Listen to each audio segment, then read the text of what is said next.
Kalau Mbak belanja sini seberapa puas gitu Mbaknya? Cukup puas sih karena kan banyak ya pilihannya gitu. Banyak pilihannya ya. Iya. Terus kalau dari apa yang Mbak lihat nih, menurut Mbaknya itu apa sih yang perlu ditingkatkan dari pasar ini? Kayak kalau misalnya untuk peningkatan ya lebih ke kebersihan sih. Ya, karena kan banyak banget ya yang jual, terus cukup luas juga tempatnya dan kebersihannya sih yang perlu ditingkatin kayak gitu. Gitu ya Pak. Terima kasih ya Mbak. Ya. Berapa puas sih Mas berbelanja di pasar ini? Berbelanja. Ya. Kalau saya bukan berbelanja, cuma ngambil sampah. Cuma ngambil sampah. Ya, kebersihan. Ya. Itu berangkatnya saya jam 1:30. Kalau ngambil sampah itu cuma 2 jam kebersihan. Lalu saya bawa ke TPS Menur. Oh ya. Pembuangan. Ditingkatkan dari pasar gini itu Mas, mungkin dari kebersihannya atau apanya gitu.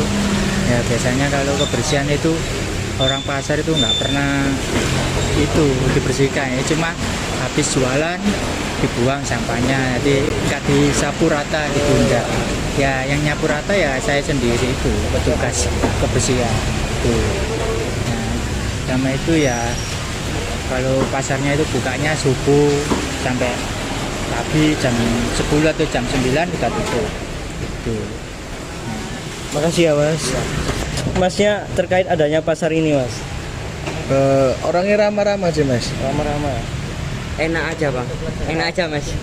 Enak aja ya Mas. Sama menurut Masnya ini apa sih yang perlu ditingkatkan dari pasar ini Mas? Misalnya kayak kebersihan apapun gitu. Ya sih mas, kurang kebersihannya mas. Kurang kebersihannya. Iya kurang. Sama? Iya sama, kebersihan. Sama ya, Mas? Iya. Oke Mas. Terima kasih ya Mas. Oh yang Baik, saya sekarang dengan pengelola pasar Manyar, tradisional Manyar, dengan Bapak Agus Junaidi. Bapak Agus. Junaidi. Bagaimana penerapan perencanaan Bapak pada pasar Manyar ini, Pak?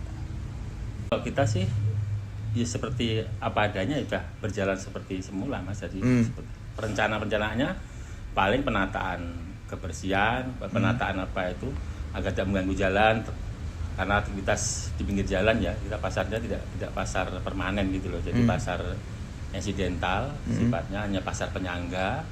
Ini berada pada posisi lahan beberapa warga, ada sekitar 14 warga di sini. Nah, ini sifatnya tidak seperti pasarnya Surabaya ya, di bawah PD Pasar Soya, tapi ini sifatnya kan individual gitu loh. Jadi individual masyarakat di sini gitu, seperti itu. Oke. Bagaimana Bapak bisa mengatur organisasi di pasar Manyar ini dapat mencapai tujuannya, Pak? Ya, saling bekerja sama ya, mengaturnya tidak terlalu struktural itu tidak. Jadi intinya mereka berdagang seperti biasa, dari aktivitas dari jam 1 Sabtu malam, satu persiapan itu sampai nanti jam 12 siang. Nah, intinya di situ pengorganisasiannya ya udah masing-masing. Jadi pedagang itu tidak seperti pasar-pasar yang dikelola oleh pemerintah dalam hal ini. Kalau pemerintah kan ada klaster daging, oh ini ada sayur mayur, ini ada beras, ini ada minyak. Tidak, ini campur baur Mas. Nah, pelanggannya udah masing-masing gitu loh. Bagaimana cara Bapak nih mengawasi kinerja yang ada di sini, Pak? Kinerjanya yang ada di pasar nih.